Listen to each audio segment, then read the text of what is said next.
Alrighty, g'day guys, how's it going? Welcome to this episode of Aussie English, the number one place for anyone and everyone wanting to learn Australian English. Now, I hope you guys are having a good day. I thought we would mix things up a little bit, change things up. I haven't done a Walking with Pete episode in quite a while, and although I'm not walking at the moment, I thought I would just do a kind of spontaneous episode where I have a chat with you guys, talk about my recent trip to the hospital. And the main reason for this was not because I'm trying to elicit sympathy from you. I'm not trying to get, I'm not trying to get your sympathy. I'm not trying to have a whinge, have a cry, but I thought it might be a good excuse to talk about a topic that we don't often talk about on the podcast. Medical stuff, going to the hospital, anatomy, what we're going to cover. We'll get into the nitty gritty shortly. We'll get into the details shortly. But I thought it would be a good excuse to talk about that and give you some understanding of what the process is like going to the hospital here in Australia. And also, use some of this vocab. So it happened, I put myself in hospital the other day because I think it would be, today's Monday, so it would have been a Saturday. And I screwed up things for my wife. My wife was planning to go out Saturday evening, I think about 4 o'clock. She wanted to go into the town, into Geelong, to have dinner with her friend and then go to a movie. And I screwed that up because we'd gone out to swimming lessons with the kids in the morning. So they have swimming lessons every weekend. We take them to a local pool and they put on their bathers and they've got goggles and all that sort of stuff. They get in the water, frolic around, have a bit of a play for 10 to 20 minutes, and then they have their swimming lessons where they learn things like just the basics. I guess at the moment they're still pretty young, so they're not learning anything too advanced, but just getting comfortable with the water and how to get out of the pool if they fall in, that sort of stuff. Australia's very safety minded around this stuff because drownings are so common because everyone lives near the beach or near a river or billabong or lake or whatever it is. So anyway, we went to swimming lessons, and then when we came home, I wanted to cut up one of my plants to propagate it, right? So if you propagate a plant, in terms of indoor plants, which are relatively easy to propagate, that is usually chopping them up and then putting them in water and leaving them in the water for, I don't know, a few weeks, maybe a month or two, and they grow roots out of the cuttings that you've taken, right? They're called cuttings. When you get, say, an indoor Monstera, this is a genus of indoor plant, right? The Swiss cheese plant, fruit salad plant. I've forgotten what the Brazilian name for it is. It's like, is it like Adam's rib plant or something like that? There's some interesting name that they give it. But yeah, that's a common one, right? You'll know it if you see it. It's everywhere. But they grow like a vine, right? They're meant to grow up trees. And so they have nodes, which is where the leaves come out of every few centimeters or so. And if you chop the vine up into single node cuttings, you can put these cuttings in water and the nodes will grow roots and you can then plant them in soil and you've got, many plants from what was originally a single plant. So I was doing that with a Monstera, a large one that I've got because I wanted to sell some of these cuttings. And usually what I do is I use a very sharp razor blade. So I buy razor blades from Bunnings. You can get these things that you can you can use them just as is. They're the standard kind of like rectangular shaped, really sharp razor blades. And they've got like iron, sort of like a binding or something on one side so that you can hold it relatively easily. Anyway, I'm used to using these all the time. And the reason that you want to use something like a razor blade when propagating plants is because you need something really sharp to cut through the stem of the plant to make sure that the cut is as smooth as possible. Because if you use something like scissors or secateurs, or shears, as they're called elsewhere, quite often one or both sides of those will actually crush part of the plant's flesh, and this can cause rotting when you're propagating them in water. So you want the cut to be as clean as possible so that when the surface of the cutting dries, it doesn't rot in the water. Whereas if you crush it using scissors or something, it can rot. So anyway, that's why I was using a razor blade.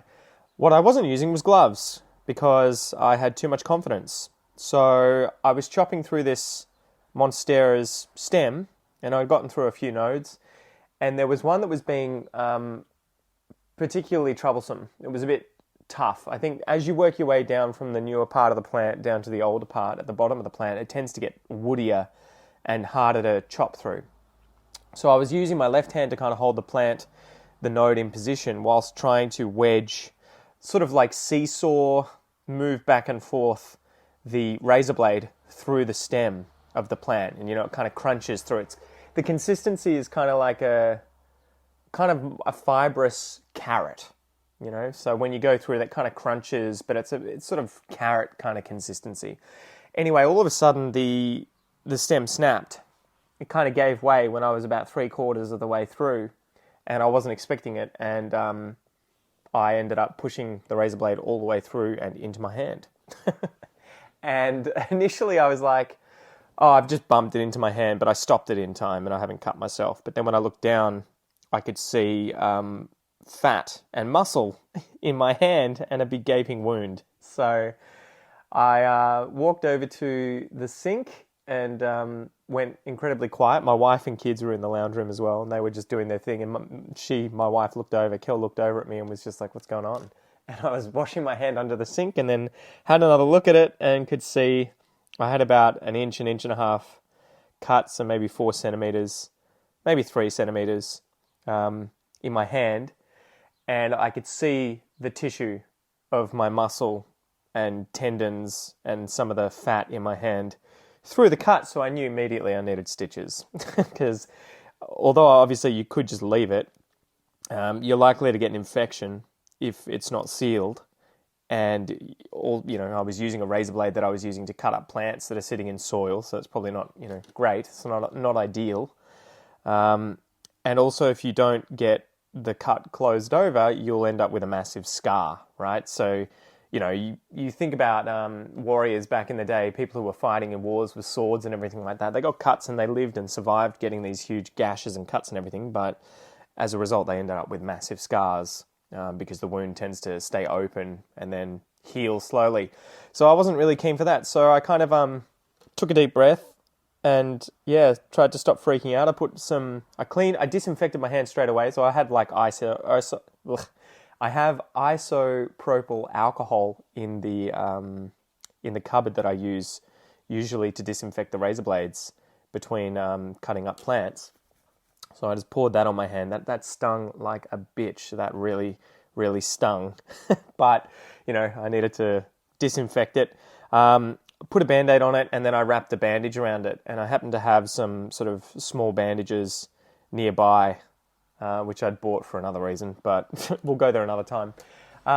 So I did that, and then initially I was like, oh, Kel, are you able to drive me into the hospital? Like, I'm sorry about this, but can you take me in? Because I don't know if I'll be able to drive or not. And then I sort of had to think, and I'm like, you know what? Screw that. We'll end up at the hospital for ages. The kids are just going to be running around like psychos, upset, bored, just going stir crazy. So maybe it's better you stay here and I'll just drive myself in because it's my left hand. The car's a manual, not a manual. It's an automatic car, so I don't have to use my hand to do anything. I'll just drive in and I'll deal with it. So I think that was at about maybe 1:30, 2 o'clock. So anyway, I ended up at the hospital. I drove in and I was okay. I think the main thing Kel was worried about was me fainting or something. Because I'm one of those people who's I get nauseous with this sort of stuff. It's really weird. I can kind of watch it happening to other people. Like if someone else was bleeding or if they were getting, stitches. I've seen operations, all that sort of stuff. I can handle watching other people do it, but when it's me, myself, for some reason, I think my blood pressure just drops and I feel like I'm going to faint, and sometimes I have fainted. I fainted once when having my blood taken and not lying down. So, yeah.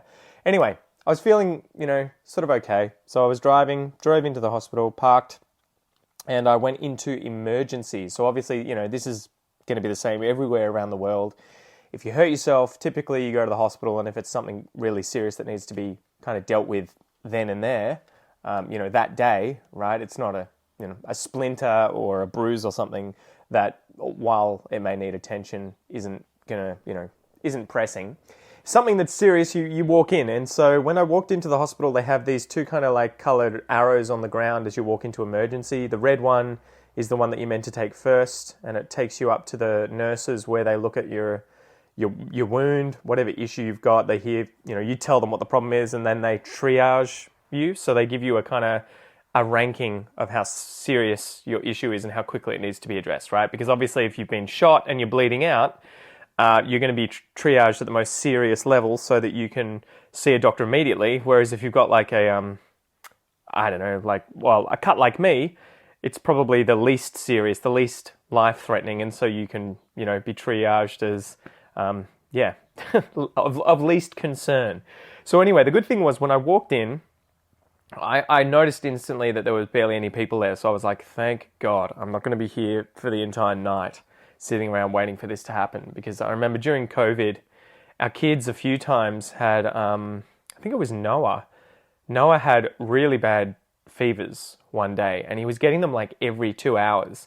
And it was putting him into, I don't know, he was almost comatose, right? Like he was getting a fever and just exhausted and barely able to move. And then, half an hour later, he'd be back and fine. And then it would happen again. And we were just like, what the hell? So we went into the hospital, and I remember we had to wait, I think 4 hours before we actually got to see anyone. It was just brutal. And by the time we saw someone, Noah was all better. He was pretty much just his normal self. So it was kind of like, all right, just watch for what happens. Anyway, so I went in, barely anyone there, so I was kind of like, okay, cool, hopefully I get to see someone pretty quick. And then after getting triaged, they send you around the corner following a blue line, to the person that takes your details. And I think for you guys, this would be where if you're not Australian, or you don't have a citizenship, or you don't have Medicare. Really, it comes down to Medicare, right?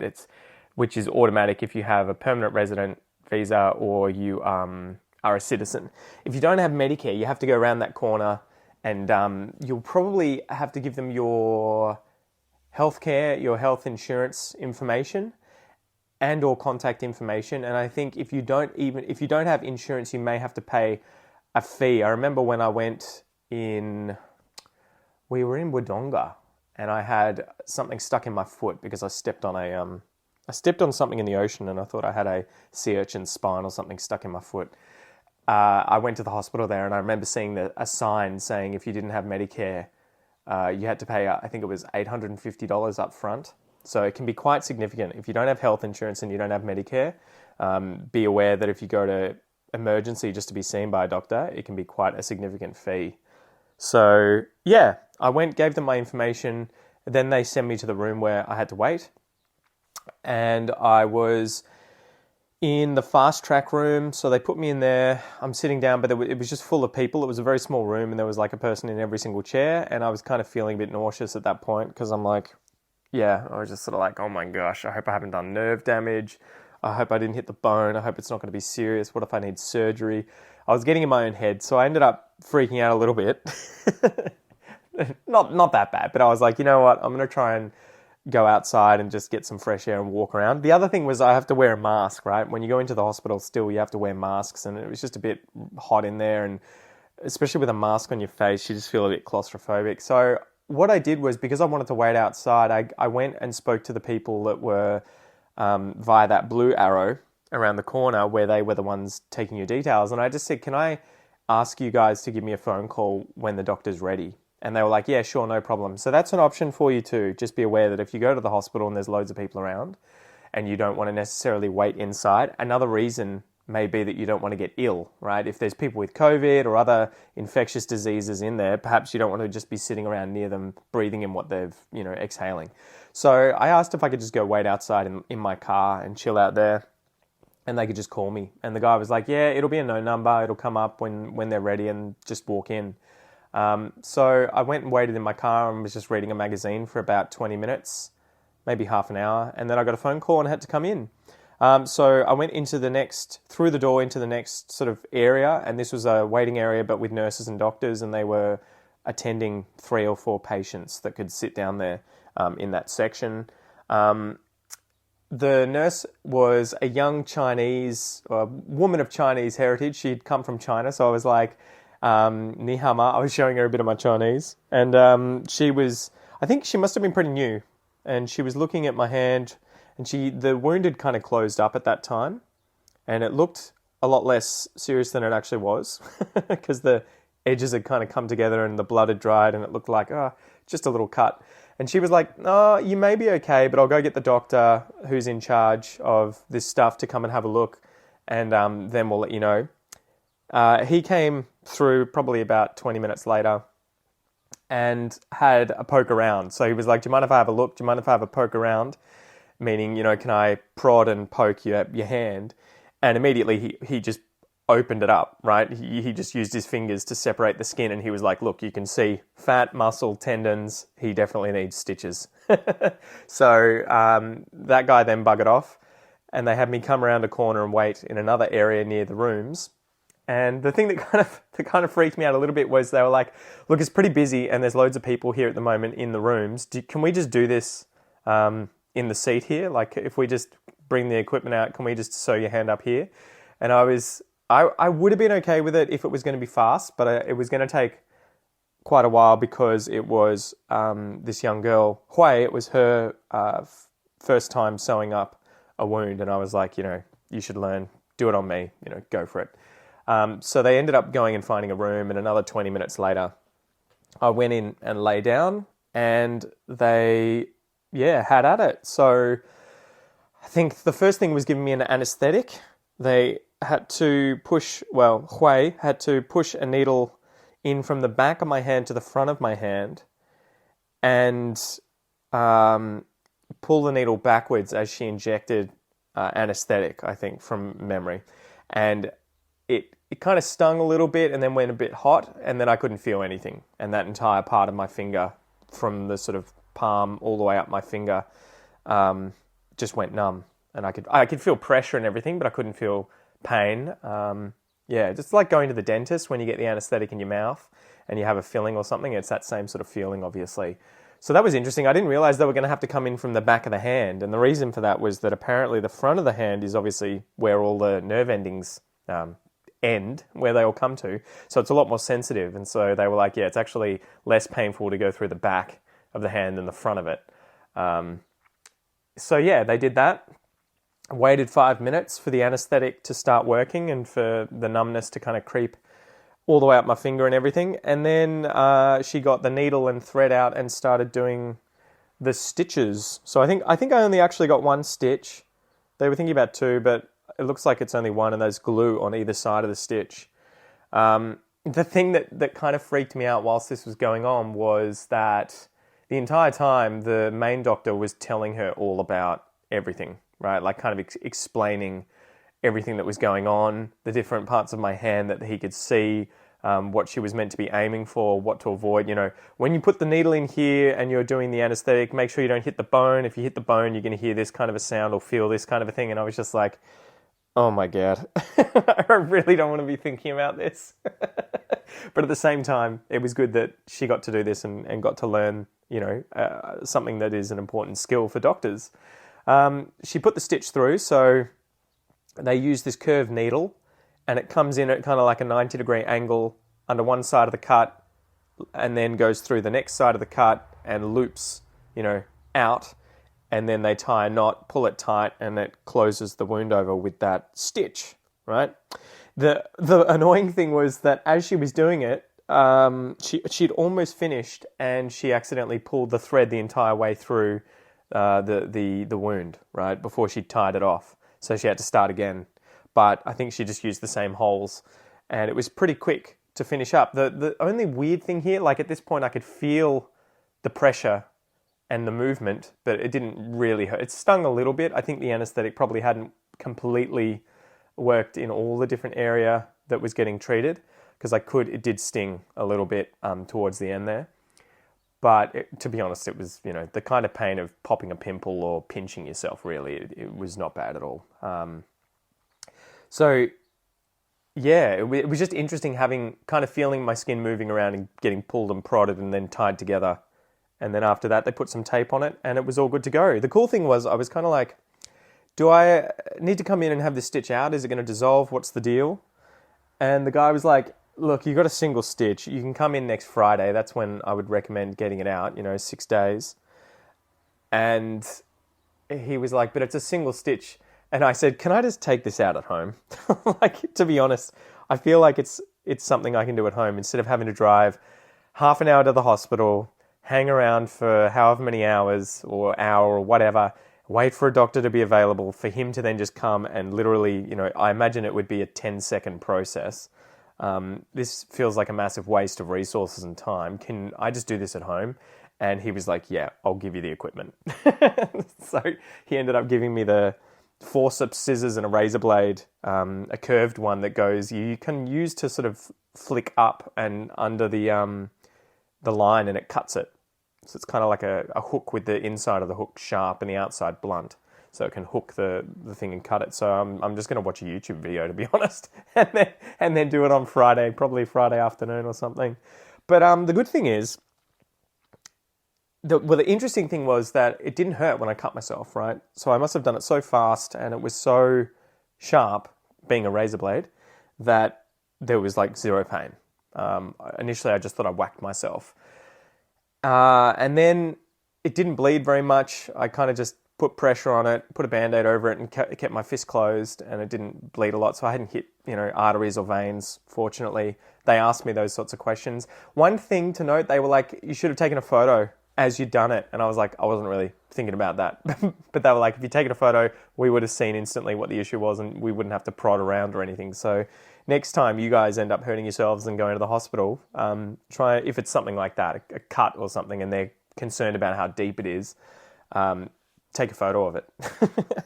And they may not have to prod around before getting to it. But yeah, I forgot my train of thought. That was really it. They put the tape over the top of it, some medical tape. Yeah, it's been fine, to be honest. I wouldn't, it's 2 days later now, recording this. There's no inflammation. Well, there may be a little bit of inflammation. There's no infection. So it's not red. It's not painful. The only little bit of pain I get is if I put pressure on it, which I imagine is just, probably slight inflammation below the wound where it's all healing up. But it seems to be really good. It seems to be healing fast. There's glue on either side of the stitch, which is holding the wound together. I think it's super glue. And the only thing that's kind of bummed me out, that's made me a bit sad, is that I can't play guitar, because it is right in the spot on my left hand. My index finger, it is at the base of my index finger where it touches the palm, right above that knuckle, which is where you would rest the guitar's neck when you're holding the guitar if you're playing it right-handed, but with your left hand. So I'm a bit bummed out at the moment because I can't play guitar because it sort of just hurts and I don't want to aggravate that area at all. But that's been my experience. The interesting thing was I was a bit confused at the end after I'd had the stitch and everything, and he was like, yeah, no worries, so we're all good. I was like, do I just leave? Do I need to talk to someone? Do I pay something? Do I, is there a follow-up thing? And he's just like, oh, you can just walk out. That was interesting. I didn't realize it. It feels a bit weird once you've sort of been, at least in that, scenario, I've been treated, and he was just like, you can just go. I was like, okay, sorry. Anyway, so that's been my little visit to the hospital. And to be honest, although it's quite small, this is the most serious thing that I think I've ever had to go to the hospital for, besides being born myself. Fortunately, again, hopefully I haven't jinxed it, knock on wood, but that is, the worst thing that I've done to myself where I've needed medical attention at the hospital. So anyway, hopefully you guys enjoyed this episode. Hopefully it wasn't too gruesome. I just thought it would be an interesting exercise to be able to talk about medical things, injury, wounds, stitches, all that sort of stuff, whilst also helping you understand what it's like, that process of going to the doctor, going to the hospital and Medicare or insurance, and all that sort of stuff, right? So I know that, knock on wood, some of you guys, there are thousands of you guys listening, I'm sure some of you guys at some point or another are going to end up in hospital in Australia for one reason or another. Hopefully it's something trivial like cutting your hand with a razor blade. But hopefully this gives you a little bit of vocab and knowledge about what the process is kind of like. Anyway, that's it from me today. I hope you've enjoyed the episode, and I'll chat to you next time. See you later.